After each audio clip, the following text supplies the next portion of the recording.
تیر کړی دي موږ تا ته ښه معلوم وي موږ خو دغه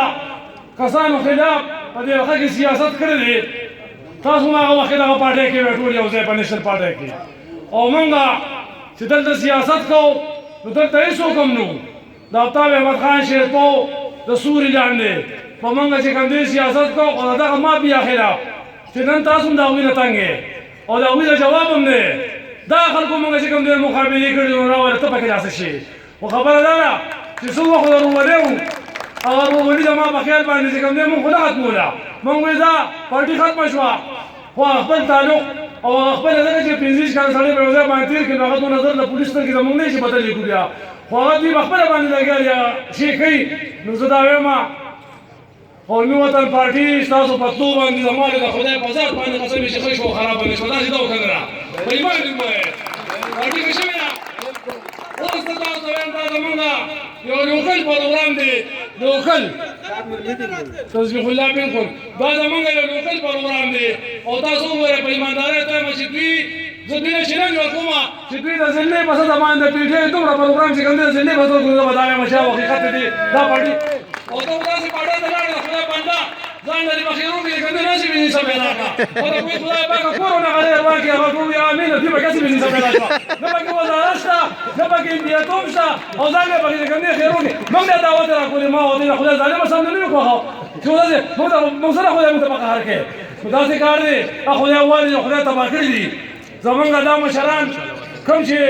تا ته مخې ته دلته ناست دي دا تعمیري خلک دي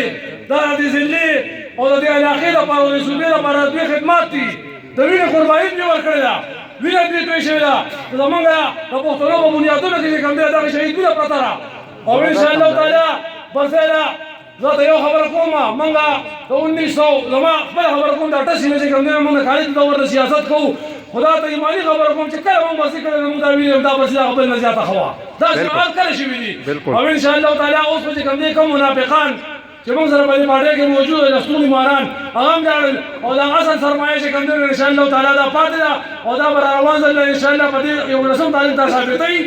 چې قومي وطن پارټي د دې حلقې د ټول نه غټ قوت مخکې دی اوس هم او انشاءالله تعالی را روان الیکشن که هغه به 3 میاشتې پس وي 15 میاشتې پس نو انشاءالله غاښونه به دوی ماتو مخالفونه دغه کورلم او دوی کورلم انشاءالله تعالی او داسې یو سړی به د پارټۍ په مشاورت د مشرانو چې کومه فیصله وي دا به زمونږ ټول چې کوم ملګري دلته موجود دي د پیکه 57 دا قیادت دا بیا ټول چې کوم دی انشاءالله به هغې باندې لبیک کوي او انشاءالله داسې یو کس به موږ را مخکې کوو چې هغه تاسو ټولو ته چې کوم دی 24 ګنټې اسانه هم وي تاسو ته به ملاوېدو کې هم اسان وي ستاسو خدمت هم په صحیح طریقه باندې کولی شي موږ نه اکثر خلک تپوسونه کوي وایي څوک به چې کوم دی دلته الیکشن ته ودرېږي نو ما خو دې خپل مشر له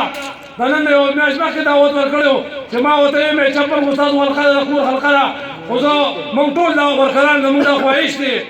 زما په خپله دا خواهش دی چې سکندر احمد خان شیرپور صاحب راشي او د پیکه 57 ودرېږي او دې الیکشن وکړي نو بیا به ډېره زیاته مزه وکړي او ډېر زیات خوند به وکړي باقي برسونه انشاءالله پرسیا موږ مخکې هم ښه په دوم دام سره منو کړي دي خلک هم روغ کړي دي ښه اصول کې چې کوم دی تللي وو او له خپل قاید ته د عقیدت ګلونه وړاندې کړي دي او انشاءالله تعالی دې ځل به چې کوم دی تاسو ووینئ دا CID والا دا سپیشل برانچ والا به انشاءالله تعالی چې کوم دی IB والا دلته هم راغلي ناست دي دوی به چې کوم دی دې ځل په ایماندارۍ دې حلقې راپورټ ورکوي مشرانو ته چې یاره تېر ځل چې کوم دی موږ دې ځل جلوس بوتلي او څونه خلک تلي وو نو هغه زیات وو که نه را روان اوس دې ځل چې موږ کوم کسان ووځو نو دا به زیات دا به د ایجنسۍ انشاءالله دې مشرانو ته راپورټونه ورکوي ستاسو ډېره مهرباني ډېره مننه